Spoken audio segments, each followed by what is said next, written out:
أشهد أن محمد رسول الله.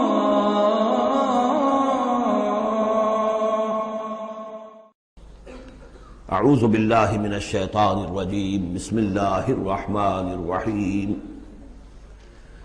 سبح للہ ما فی السماوات وما فی الارض وهو العزیز الحکیم یا ایہا الذین آمنوا لم تقولون ما لا تفعلون کبر مقتا عند اللہ ان تقولوا ما لا تفعلون ان اللہ یحب الذین یقاتلون فی سبیلہ صفا کأنہم بنیان مرصوص صدق اللہ العظیم رب اشرح لی صدری ویسر لی امری واحلل عقدۃ من لسانی یفقہوا قولی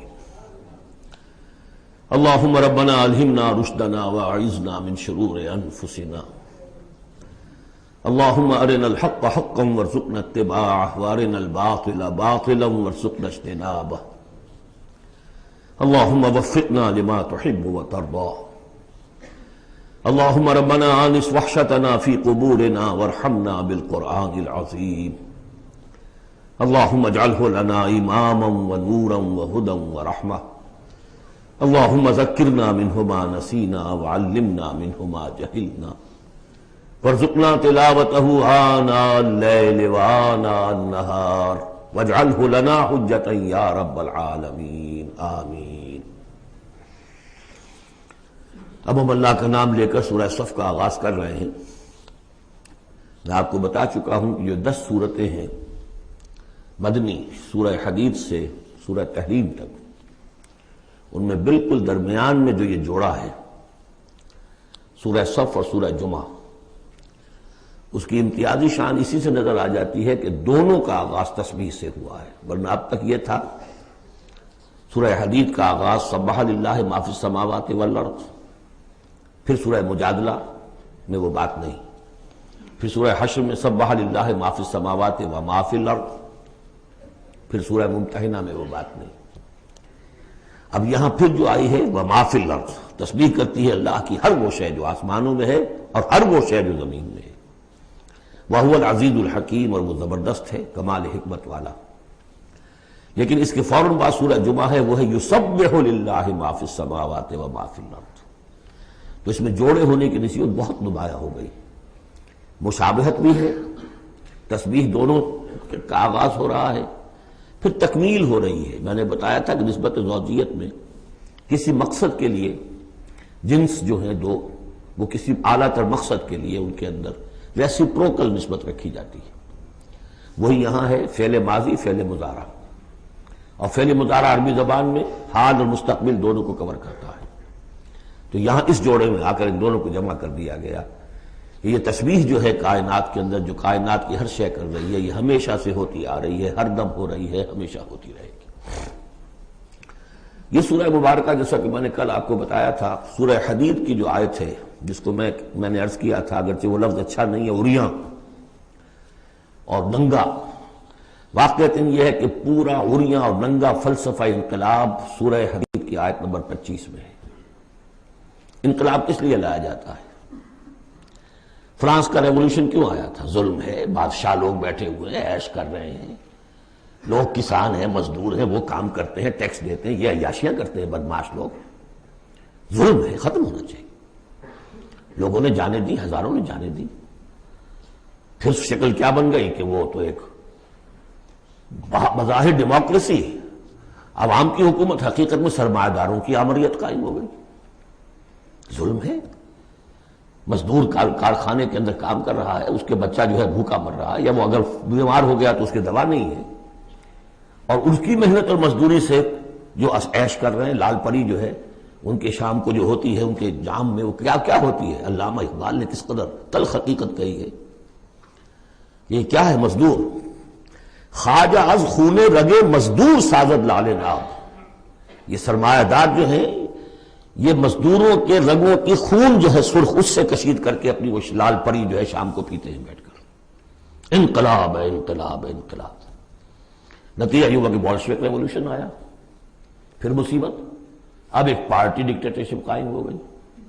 آسمان سے گرے، کھجور میں اٹکے، کھجور سے گرے، کسی کھائی میں جا گرے۔ یہ سارا چکر کیوں ہو رہا ہے؟ ان سرچ آف جسٹس، یہ ساری جد و جہد انسان کیوں کر رہا ہے؟ تو اب ایک تو ہے کہ ایک سیکولر انداز میں جسٹس فیئر پلے اس کی بات ہوتی ہے۔ دین میں آپ دیکھیے کہ قرآن نے جس طرح میں نے کل آپ کو بتایا، اللہ قائم بالقسط ہے۔ مسلمانوں کا بحیثیت امت رول یہ ہے، یا ایھا الذین آمنوا کونوا قوامین بالقسط، یا ایھا الذین آمنوا کونوا قوامین للہ شہداء بالقسط۔ محمد کو کیوں بھیجا؟ کہہ دیجئے کہ مجھے بھیجا گیا کہ میں عدل قائم کروں۔ اور اب جو آیت آ گئی، ہم نے تمام رسول اسی لیے بھیجے، کتابیں اسی لیے بھیجی، میزان اسی لیے نازل کی۔ لقد ارسلنا رسلنا بالبینات وانزلنا معهم الکتاب والمیزان لیقوم الناس بالقسط۔ لوگوں نے کیا کیا؟ نبی آ گئے، انہیں پوجنا شروع کر دیا۔ باقی ظلم کا ظلم جھوکا تو چل رہا ہے، انہیں پوج لو، خدا کا بیٹا بنا دو، کچھ اور بنا دو، اولیاء اللہ ہیں ان کو جو بھی چاہو بنا دو، لیکن نظام ظالمانہ قائم رہا دنیا میں۔ یہ محمد عربی کا کمال ہے، انہوں نے آ کر نظام کو بدلا ہے۔ در حقیقت یہ جو تکمیل ہوئی ہے اس پروسیس کی، اسی لیے آپ رسول کامل ہیں، آخری رسول اور کامل رسول، جنہوں نے آ کر نظام عدل و قسط کو بالفعل برپا کیا۔ چنانچہ وہ جو ایک عام قانون آیا، پھر اس میں اتنی ننگی بات، لوہا استعمال ہو سکتا ہے، طاقت استعمال ہوگی ظلم کے خاتمے کے لیے، اور ان تمام جتنی بھی ناانصافیاں ہیں ان کو ختم کر دے۔ اگرچہ یہ لوہا کسی طریقے سے استعمال ہوگا، یہ لوہا خودکشی کے کام بھی آ سکتا ہے، خودکشی نہیں کرنی ہے، اس کے کچھ شرائط ہیں، اس کے ضوابط ہیں۔ پہلے کوئی طاقت فراہم کرو، پہلے کوئی نظریہ عام کرو، جو لوگ نظریہ قبول کر لیں انہیں جمع کرو، انہیں منظم کرو، انہیں ٹرین کرو، انہیں قوت بناؤ، پھر باطل سے ٹکراؤ۔ اگر ایسے کھڑے ہو جاؤ گے تو خودکشی ہو جائے گی، نعرہ مارا اور خودکشی ہوگی۔ بہرحال وہ جو ننگا انقلابی نظریہ ہے، وہ حضور کی شخصیت کے ضمن میں اس آیت میں آ کر اب وہ واحد کے صیغے میں آ گیا، هو الذی ارسل رسولہ بالہدی ودین الحق لیظہرہ علی الدین کلہ۔ سورہ توبہ میں بھی آ چکی، سورہ فتح میں آ چکی، اب اس سورہ مبارکہ کا مرکزی مضمون وہی ہے۔ لیکن اس کے یوں سمجھ لیجئے، اب زیادہ وقت میرے پاس نہیں ہے، کہ یہ اس کے 4 حصے کر لیجئے، 4 آیتیں، پھر 4 آیتیں، پھر 4 آیتیں۔ پہلی 4 آیتیں تمہیدی بھی ہیں، اور ایک اعتبار سے اس میں اصل میسج آ گیا ہے۔ دوسری 4 آیتوں میں سابقہ امت مسلمہ یعنی یہود کا طرز عمل ہے۔ تیسری آیت میں بعثت محمدی کا مقصد اور اس کے لیے مسلمانوں کو دعوت جہاد۔ 12 آیتیں یہ ہو جائیں گی۔ 2 آیتیں پھر بڑی خاص قسم کی ہیں کہ جو لوگ اس صورت کے پیغام کو قبول کریں اور اختیار کر لیں، ان کے کیا کیا مدارج ہیں، دنیا میں کیا ہے، آخرت میں کیا ہے۔ بسم اللہ الرحمن الرحیم، سبح للہ ما فی السماوات وما فی الارض وہو العزیز الحکیم۔ اب اس کا میں ترجمہ بھی نہیں کروں گا اس وقت۔ اب آ رہی ہے بات بالکل دو ٹوک، وہی جو میں نے کہا تھا ان تمام صورتوں میں ہے، زجر، توبیخ، جھنجھوڑنے کا انداز۔ کیا ہو گیا مسلمانوں تمہیں؟ یا ایھا الذین آمنوا ما لکم لم تقولون ما لا تفعلون، تمہیں کیا ہو گیا ہے مسلمانوں، تم جو کہتے ہو وہ کرتے نہیں، کیوں کہتے ہو جو کرتے نہیں؟ ایمان اللہ پر اور اس کے حکم پاؤں تلے، ایمان رسول کا، محبت اور عشق کے دعوے اس کے سنتوں یہ دجیاں بکھیر دو۔ کیا ہے؟ اس وقت نہیں تھا یہ، میں نے کہا وہاں تو ذرا سی کمی آئی تھی، ابھی اوسط کچھ گرا تھا، اس کے اوپر یہ پکڑ آ رہی ہے۔ تو آج سوچئے کہ آج اگر کہیں قرآن نازل ہو جائے اور آج اگر کہیں محمد رسول اللہ آ جائے تو اس امت کو دیکھ کر کیا کہیں گے کہ میری امت ہے؟ یہ 1.5 ارب انسان میری امت ہے۔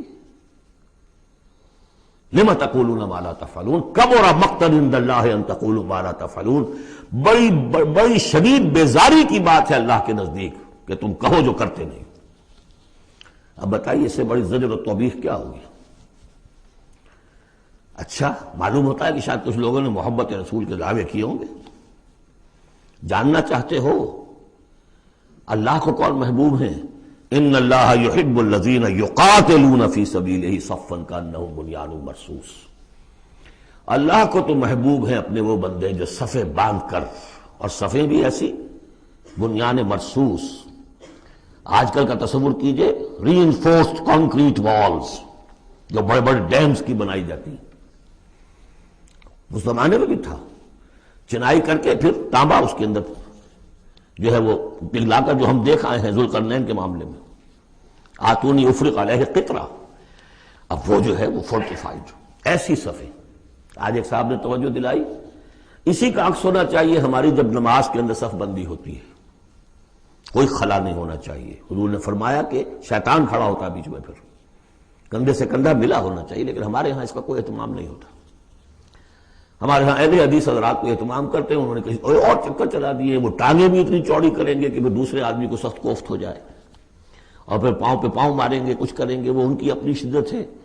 لیکن یہ ہے کہ کندھے سے کندھا ملنا اور پاؤں کے محاذات ایک ہونے چاہیے، آگے پیچھے نہ ہو.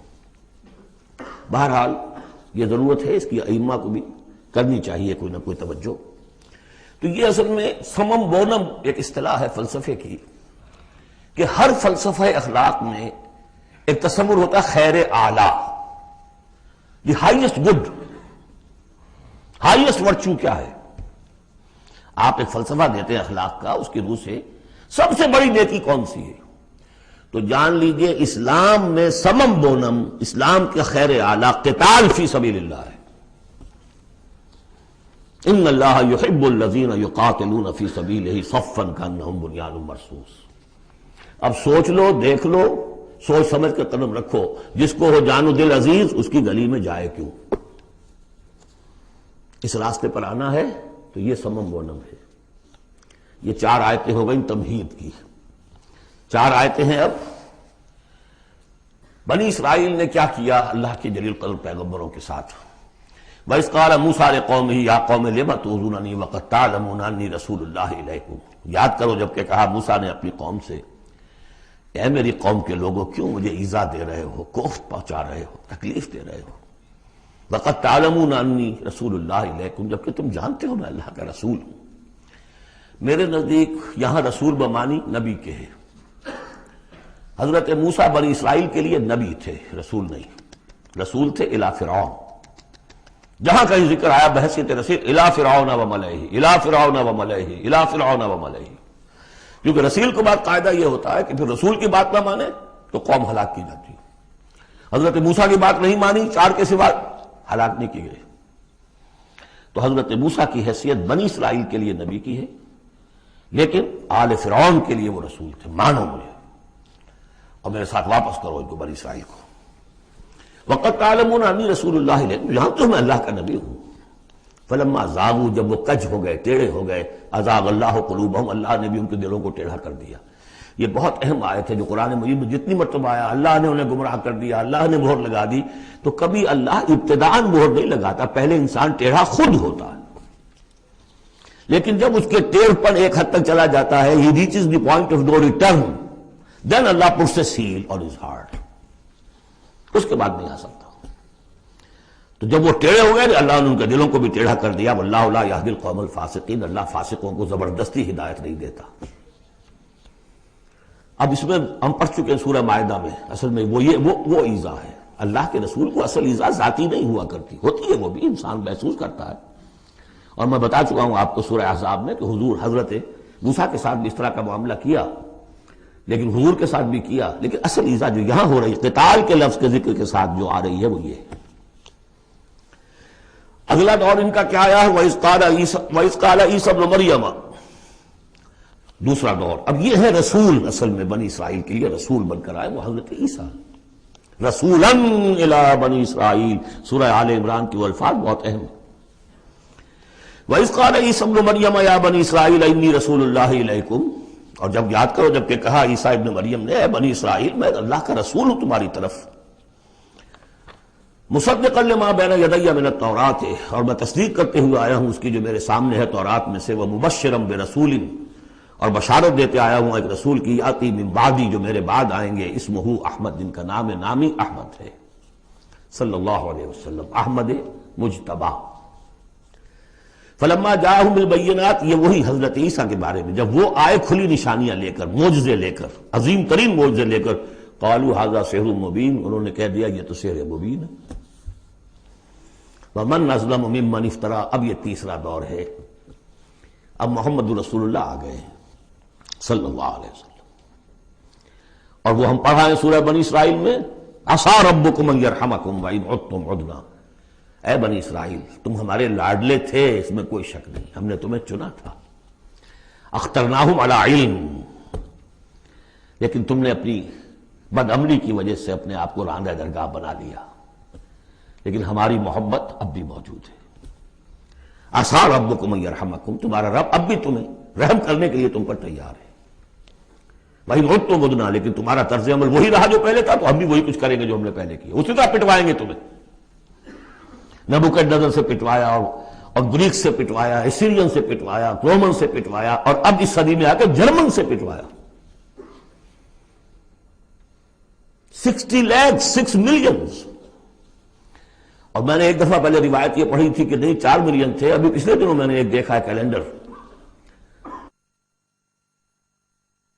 وہاں تو اس کے اندر تذکرہ ہے کہ 6 سے بھی زیادہ تھے، 6 ملین سے بھی زیادہ تھے، واللہ اعلم۔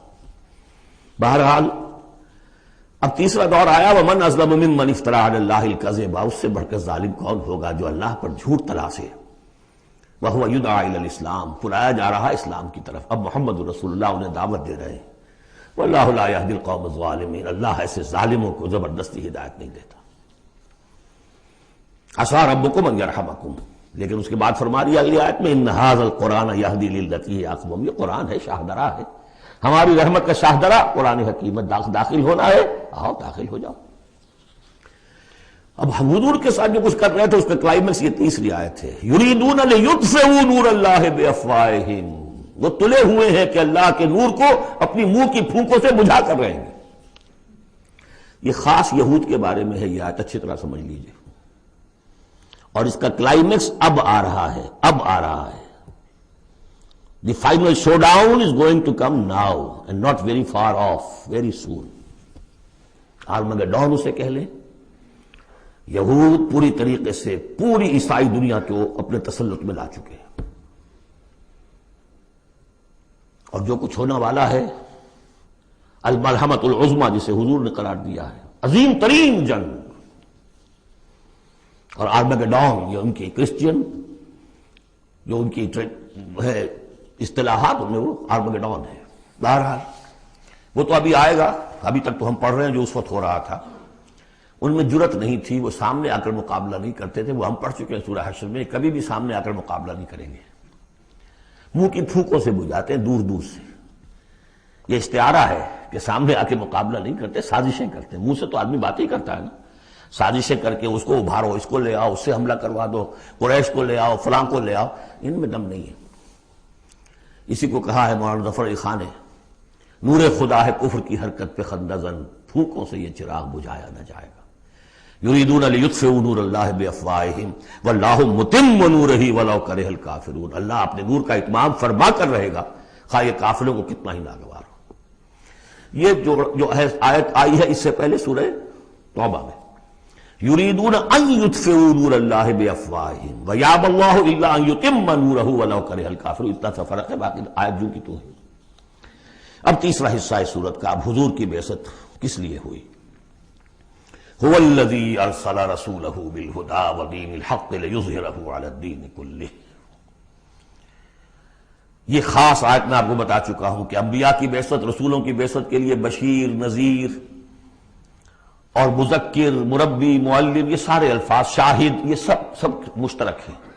یہ صرف محمد رسول اللہ کے لیے ہے، اور 3 دفعہ ہے۔ وہی ہے اللہ جس نے بھیجا اپنے رسول کو صلی اللہ علیہ وسلم، الہدا، کامل ہدایت نامہ جو ان پر کامل ہو گیا، اور دین حق، وہ میزان جو دی گئی تھی تمام انبیاء کو، وہ میزان اب کامل ہو کر دین حق، سچا، مکمل، عادلانہ، مبنی بر عدل و قسط نظام زندگی ہے جو بن گیا۔ کس لیے بھیجا ہے؟ لیظہرہ، اسے غالب کریں، یہ نہیں وہ پامال رہے اور 30 لاکھ لوگ حج کرتے رہے، بس اللہ اللہ خیر صلی اللہ۔ رہ گئی رسم ادا روح بلالی نہ رہی، فلسفہ رہ گیا تلقین غزالی نہ رہی۔ یہ 30 لاکھ آدمی اگر کفن باندھ لیں اپنے سر سے تو دنیا میں انقلاب آ جائے گا نہ آ جائے؟ حج کر آؤ، رمضان کا عمرہ کراؤ، ریچولز بغیر ریچولز، حرام سے کمائی کرو اور عمرے کرو۔ هو الذی ارسل رسولہ بالہدی ودین الحق لیظہرہ علی الدین کلہ ولو کرہ المشرکون۔ مشرکوں کو تو یہ پسند نہیں ہوگا، مشرک چاہیں گے توحید کا نظام قائم ہو جائے، اللہ کی حکومت پوری زندگی پہ قائم ہو جائے۔ اب مشرک کون ہے؟ مشرک صرف بت پرست نہیں ہے، سب سے بڑا مشرک وہ ہے جو کہ ہیومن ساورنٹی کا اعلان کر رہا ہے، وہ تو خدائی کا اعلان کر رہا ہے۔ بت پرست نے تو یہی سمجھا ہوگا یہ کوئی دیوی ہے، دیوتا ہے، کوئی ہماری سفارش کر دے گا، اس کے علاوہ وہ تو خدا بن رہے ہو تم کہ ہم حاکم ہیں۔ یہ دعویٰ تو نمرودیت کا دعویٰ ہے، یہ دعویٰ تو فرعونیت کا دعویٰ ہے، حاکم ہم ہیں۔ الیس لی ملک مصر وہذہ الانہار تجری من تحتی۔ فرق یہ ہے کہ وہ ایک شخص ہوتا تھا، اب پوری قوم ہے، بس اور کچھ بھی نہیں۔ وہ کبھی پسند نہیں کر سکتے، تصادم ہونا ناگزیر ہے، جہاد کرنا پڑے گا، کشمکش کرنی پڑے گی۔ اب وہ کون کریں گے؟ جو اللہ کو ماننے کا دعویٰ کرے اور رسول کو ماننے کا دعویٰ کرے۔ اگلی آیت پڑھ لیجئے، یا ایھا الذین آمنوا هل ادلکم علی تجارۃ تنجیکم من عذاب الیم۔ اے ایمان کے دعوے دارو، کیا میں تمہیں بتاؤں وہ تجارت جو تمہیں دردناک عذاب سے چھٹکارا دلا دے۔ تؤمنون باللہ ورسولہ وتجاہدون فی سبیل اللہ باموالکم وانفسکم۔ ایمان لاؤ اللہ پر جیسے کہ ایمان لانے کا حق ہے۔ سورہ نساء میں بھی پڑھ چکے ہم، یا ایھا الذین آمنوا آمنوا باللہ ورسولہ والکتاب الذی نزل علی رسولہ۔ سورہ حجرات میں ڈیفینیشن مومن کی یہی ہے، انما المؤمنون الذین آمنوا باللہ ورسولہ ثم لم یرتابوا وجاہدوا باموالہم وانفسہم فی سبیل اللہ۔ تؤمنون باللہ ورسولہ وتجاہدون فی سبیل اللہ باموالکم وانفسکم ذالکم خیر لکم ان کنتم تعلمون یغفر لکم ذنوبکم ویدخلکم جنات تجری من تحتہا الانہار۔ وہ تمہارے لیے تمہارے گناہ بخش دے گا، تمہیں داخل کرے گا ان باغات میں کہ جن کے نیچے نہریں بہتی ہوں گی، اور ان باغات میں مسکن دے گا، مساکن طیبہ، بہت پیارے، بہت اعلیٰ، فی جنات عدن، ریزیڈینشل گارڈنز میں۔ ذالک الفوز العظیم، یہی بڑی کامیابی ہے۔ یہ بہت اہم نکتہ ہے، بندہ مومن کی نگاہ اس کامیابی پر جمی ہونی چاہیے، دنیا کی کامیابی پہ نہیں، دنیا میں دین کی کامیابی پر بھی نہیں۔ آپ حیران ہوئے کیا کہہ رہا ہے؟ نصب العین صرف آخرت۔ اگر آپ نے دنیا میں کامیابی کو نصب العین بنا لیا تو گڑبڑ ہو جائے گی، پھر آپ کہیں گے یہ تو صحیح طریقے سے کام نہیں ہو رہا تو ٹیڑھے سے کرو، سیدھی انگلیوں گھی نہیں نکل رہا تو ٹیڑھی کرو، بائی ہوک اور بائی کروک، جیسے کوئی ہاکی کا پلیئر چلتا ہے لے کر کیری کرتا ہے۔ اسی میں تحریکیں گم ہو جاتی ہیں، تحریکوں کے قبرستان بنے ہیں اسی بنیاد پر۔ تم دیکھو تمہارا فرض یہ طریقہ کار یہ، اس طریقے پہ کام کرتے رہو، نتیجہ نکلے نہ نکلے تمہیں اس سے کوئی بحث نہیں۔ ہاں طریقہ کار پر نظر ثانی کرتے رہو، وہ طریقہ محمد رسول اللہ سے ماخوذ اور منہاج۔ لِكُلٍّ جَعَلْنَا مِنْكُمْ شِرْعَةً وَمِنْهَاجًا، ہم نے ہر ایک کو تم میں سے شریعت بھی ایک دی ہے، منہاج بھی دیا ہے۔ منہاج محمدی کیا ہے بولو؟ تم امت محمد ہو صلی اللہ علیہ وسلم۔ تو یہ بات نوٹ کر لیجئے، بہت اہم ہے، بس تجزیہ کر لیجئے اب تک جو کچھ آیا ہے اس میں، بلکہ اب آخری دو آیتیں بھی پڑھ لیجئے۔ ایک حیثیت سے یہ 12ویں آیت پر آ کے مضمون مکمل ہو گیا۔ ذالک الفوز العظیم، بڑی کامیابی یہی ہے۔ البتہ دنیا میں ایک اور بونس کی شکل میں ہے، وَأُخْرَىٰ تُحِبُّونَهَا، ایک اور شے جو تمہیں بہت پسند ہے۔ اللہ کی نگاہوں میں تو اس کی کوئی حیثیت نہیں، اس لیے کہ اللہ کی نگاہ میں تو اگر وہ کرنا ہی چاہے تو دین حق کو غالب کر دے آنے واحد میں۔ اللہ تو تمہیں دیکھ رہا ہے بس کہ تم نے کتنی کچھ جانفی شانی کی، کہ چونکہ تمہارا امتحان ہے۔ لیکن تمہاری نگاہوں میں بہرحال انسان ہو تو بربنائے طب بشری انسان چاہتا ہے کہ جو کچھ ہم کریں اس کا نتیجہ بھی اگر نظر آ جائے تو کیا کہنے۔ وَأُخْرَىٰ تُحِبُّونَهَا، اور وہ دوسری چیز اور بھی جس کا جو تمہیں پسند ہے، وہ کیا ہے؟ نصر من اللہ وفتح قریب، اب اللہ کی طرف سے مدد آیا چاہتی ہے اور فتح تمہارے قدم چوما چاہتی ہے۔ لیکن یہ ظاہر بات ہے یہ کب اتری ہے، یہ میں آپ کو بتا چکا ہوں، اس کو سمجھیے سورہ صف کو سورہ احزاب کا زمیمہ، وَبَشِّرِ الْمُؤْمِنِينَ، یہی الفاظ آئے ہیں، اور اے نبی اس کی بشارت دے دیجئے اہل ایمان کو۔ قول میں حضور کا آپ کو سنا چکا ہوں، آپ نے فرما دیا تھا غزوہ احزاب کے بعد، لن تغزوکم قریش بعد عامکم ھذا، اے مسلمانوں اب اس سال کے بعد قریش تم پر چڑھ کر نہیں آ سکتے، ایگزاسٹ ہو چکے ہیں۔ وَلَكِنَّكُمْ تَغْزُونَهُمْ، اب تمہاری طرف سے انیشیٹو ہوگا، اور وہ انیشیٹو تھا کہ جو عمرے کے سفر کی نیت سے آپ نے کیا، صلح حدیبیہ ہو گئی، اور اِنَّا فَتَحْنَا لَكَ فَتْحًا مُبِينًا کی آیت اتری۔ اور دوسری چیز آخرت میں یا ایک روحانی جو مقام تمہیں اس سے حاصل ہوگا، تم اللہ کے مددگار کا قرار پاؤ گے، اس سے اونچا کوئی مقام ہو سکتا ہے؟ یا ایھا الذین آمنوا کونوا انصار اللہ، اگر تم اللہ کے دین کا جھنڈا اٹھانے کے لیے اپنی جانیں لگا رہے ہو تو کس کے مددگار ہو؟ اللہ کا دین ہے، جھنڈا اس کا ہے، اور یہ فرض منصبی اصل تھا محمد کا، تو ان کی بھی مدد ہے۔ من انصاری اللہ آگے آ جائے گا۔ اہل ایمان اللہ کے مددگار بنو، کما قال عیسی ابن مریم للحواریین، جیسے کہ کہا تھا عیسیٰ ابن مریم نے اپنے حواریین سے، من انصاری اللہ، کون ہے میرا مددگار اللہ کی راہ میں؟ دیکھیے جیسے بیعت کی نسبتیں آئی تھی دو، بیعت حضور سے، بے اللہ سے، لہذا تیسرا ہاتھ اللہ۔ وہی مسئلہ یہ ہے، نصرت اللہ کی، لیکن میری نصرت اللہ کی طرف۔ اللہ کی نصرت کیسے کرو گے؟ میری نصرت کرو اللہ کے راستے میں، محمد رسول اللہ والذین معہ۔ اب بھی طریقہ جو فطری ہے وہ یہی ہے، جس کو بھی اللہ ہمت دے دے وہ کھڑا ہو۔ میں نے یکسو ہو کے فیصلہ کر لیا، میں نے تو اب اسی کے لیے جینا، اسی کے لیے مرنا ہے، آؤ بھائی کون میرے ساتھ آتا ہے؟ میں انصاری اللہ، میں تو چل رہا ہوں، وہ ساتھی ملے گا تب بھی چلوں گا، نہیں ملے گا تب بھی چلوں گا۔ اب کون میرے ساتھ آتا ہے؟ من انصاری اللہ، جو ہاتھ میں ہاتھ دے وہ اس کا ساتھی ہے۔ اذ قال عیسی ابن مریم للحواریین من انصاری اللہ قال الحواریون نحن انصار اللہ۔ اگرچہ وہ مددگار تھے حضرت عیسیٰ کے، حقیقت میں تھے اللہ کے، بظاہر عیسیٰ کے، حقیقت اللہ کے۔ فآمنت طائفۃ من بنی اسرائیل، تو بنی اسرائیل دو گروہ میں تقسیم ہو گئے، ایک وہ جو ایمان لے آیا اور ایک وہ جو کفر پر اڑا رہا۔ وکفرت طائفہ فأیدنا الذین آمنوا علی عدوہم، تو ہم نے مدد کی ان کی جو ایمان لائے تھے ان کے خلاف، کہ جنہوں نے کفر کیا تھا ان کے دشمنوں کے خلاف، فاصبحوا ظاہرین، بالآخر وہی کامیاب ہوئے۔ لیکن یہ کامیابی آسانی سے ہاتھ نہیں آئی تھی، اچھی طرح سمجھ لیجیے گا۔ 300 برس لگے ہیں حواریین مسیح کو، اور ان کے اصل پیروکار جو تھے حضرت مسیح کے، وہ سختیاں انہوں نے جھیلی ہیں۔ تاریخ انسانی میں اگر آپ لیں گے ایک مقدار کی حیثیت سے تو اتنی زیادہ قربانیاں شاید کسی نبی کے ساتھیوں نے نہیں دی۔ ایک ہے چیز جو ہے وہ سمٹ کر آ گئی ہو تھوڑے سے وقت میں، وہ ہے حضور کا معاملہ، کہ حضور کا اور آپ کے ساتھیوں کا۔ لیکن جتنے طویل عرصے تک اور جس قدر شدید پرسیکیوشن، عام خیال یہی، اور میں بھی اس کا قائل ہوں، کہ سورہ یاسین میں جو ذکر ہے، وہ جو 2 رسول بھیجے گئے اور پھر تیسرا بھیجا گیا، وہ اصل میں حواریین مسیح تھے، رسول کے رسول تھے، اللہ کے رسول نہیں تھے براہ راست۔ اسی طریقے سے آپ کو معلوم ہے جو پرسیکیوشنز ہوئی ہیں ان کی، جس طریقے سے انہیں ستایا گیا ہے۔ جو اصحاب الاخدود تھے وہ بھی عیسائی تھے، جن کو کہ یہودیوں نے جلایا، ابو نواس نے، وہ بھی عیسائی تھے، حضرت مسیح کے ماننے والے۔ اسی طریقے سے یہ 7 سلیپرز کون تھے جو جان بچا کر گئے تھے؟ اصحاب کہف عیسائی تھے۔ رومی شہنشاہیت تھی، بت پرستوں کی شہنشاہیت تھی، اس میں جو کچھ پرسیکیوشن ہوئی ہے وہ تو 300 عیسوی میں پھر رومن امپائر نے عیسائیت قبول کی ہے۔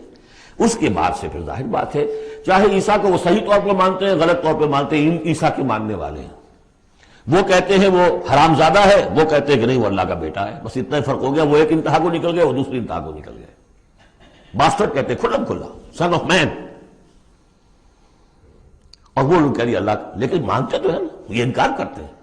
تو ہمارے ہاں بھی کتنے ہی لوگ ہیں حضور کے رتبے کو جب نعتوں میں بیان کرنے آئیں گے اللہ سے کم چھوڑتے ہیں، اللہ سے اوپر بنا دیتے ہیں۔ اوتار کا عقیدہ تو میں آپ کو بتا چکا ہوں، وہی جو مصطفی عرش تھا خدا ہو کر اتر پڑا وہ مدینے میں مصطفیٰ ہو کر۔ مدینے کی مسجد میں منبر کے اوپر بغیر عین کے ایک عرب ہم نے دیکھا، عرب میں سے عین نکال دے کیا رہ جائے گا؟ رب۔ کون ہے کہنے والا؟ یہ مسلمان، محمد کا امتی ہے۔ تو یہ جو انتہائیں ہوتی ہیں، غلو ہوتا ہے، یا اہل کتاب لا تغلو فی دینکم، تو غلو ہم کم ہے، کم کرنے والے۔ کون سا جرم ہے جو پچھلوں نے کیا ہم نے نہیں کیا، سوائے اس کے کہ اس قرآن کی تحریف ہم نہیں کر سکے، اس کے متن کی، بس۔ اور وہ اس لیے کہ اسپیشل پروٹیکشن اللہ کی تھی۔ یہ ہے سورہ صف۔ ایک سورت بھی سمجھ میں آ جائے تو زندگی کا راستہ بالکل واضح ہو جاتا ہے۔ البتہ یہ جو قتال اس میں بتایا گیا، میں نے عرض کیا تھا قتال ایسا نہیں ہے کہ اٹھاؤ ہتھیار جاؤ نعرہ مارو اور خودکشی کر لو، ٹکرا جاؤ۔ اس کا ایک پروسیس ہے، پہلے اس کے لیے مردان کار چاہیے، ایسے مردان کار جن کے دلوں میں اللہ کی محبت کے سوا دنیا کی کوئی محبت نہ رہ گئی ہو، جو ہم سورہ شورى میں پڑھ چکے ہیں۔ فما اوتیتم من شیء فمتاع الحیاۃ الدنیا وما عند اللہ خیر وابقى للذین آمنوا وعلی ربہم یتوکلون۔ طالب آخرت بن چکے ہو، واقعتاً، کہنے کی حد تک نہیں، زبانی کلامی نہیں، فی الواقع۔ پھر ان کے اندر وہ اخلاص اور خلوص، پھر ایک نظم کی پابندی، ایک لیڈر کے ساتھ عہد، جو کہو گے۔ یہ تقاضے اگر پورے نہیں ہوتے، اور محترم تعداد کے اندر 2-4 سے تو نہیں ہوگا معاملہ۔ 4 کا ہوتا معاملہ تو حضرت موسیٰ کے ساتھ بھی تھے، 3-4 تو اور 150 تو اور بھی شاید نکل ہی آتے، کوئی ذرا اور محنت کرتے، لیکن نہیں، معتدل تعداد، ریکوزٹ نمبر۔ لہذا اس کو تیار کرنے کے لیے کیا طریقہ کار ہے؟ یوں سمجھیے کہ منہج انقلاب محمدی کے 2 حصے ہیں۔ اوپر کا حصہ ٹکراؤ، تصادم، وہ سب کو معلوم ہے، غزوہ بدر، غزوہ احد، غزوہ احزاب، فلاں کس کو نہیں معلوم؟ لیکن اکبر الآبادی کا بڑا پیارا شعر ہے، خدا کے کام دیکھو بعد کیا ہے اور کیا پہلے، نظر آتا ہے مجھ کو بدر سے غار ہرا پہلے۔ آئیاں تھیں جو سوچ و بچار تھا، پھر اس نے 12 برس تک مکے میں جو دعوت، تبلیغ، تربیت، تزکیہ، تعلیم، تنظیم، یہ کام کیا ہے۔ یہ ہے جس کا نتیجہ سامنے نظر آتا ہے۔ چاہے تمہارے جسم کے ٹکڑے اڑا دیں، تم نے ہاتھ نہیں اٹھانا۔ یہ ارادہ آسان کام ہے کوئی؟ بلی کو بھی آپ گھیر لیں اگر کسی کونے میں تو وہ آپ پر حملہ کر دے گی۔ ڈیسپریٹ آدمی 2-3 کو مار کر مرے گا، ایسے نہیں مر سکتا آدمی۔ آدمی بڑی شے ہے، لیکن اجازت نہیں ہے۔ یہ تیاری جو کرائی ہے محمد رسول اللہ نے، تو ایک ہے تصادم کا مرحلہ، اور ایک ہے تصادم کے لیے آدمی تیار کرنا۔ آدمی فراہم کیسے کرے، تیار کیسے کرے؟ اس کو میں نے قرار دیا ہے منہج انقلاب نبوی کی اساسی منہاج۔ ایک ہے تکمیلی منہاج، تصادم، ٹکراؤ، جنگ۔ اساسی منہاج ہے how to procure proper people, procurement of people and then their training. یہ ہے مسئلہ، اور اس کا مرکز و محور قرآن ہے۔ اگلی سورہ، سورہ جمعہ، اسی سے بحث کر رہی ہے۔ یوں سمجھ لیجئے کہ بعثت محمدی کا مقصد، اس کے لیے تصادم کے مراحل، یہ سورہ صف میں، لیکن اس کے لیے مردان کار کی تیاری کا عمل سورہ جمعہ۔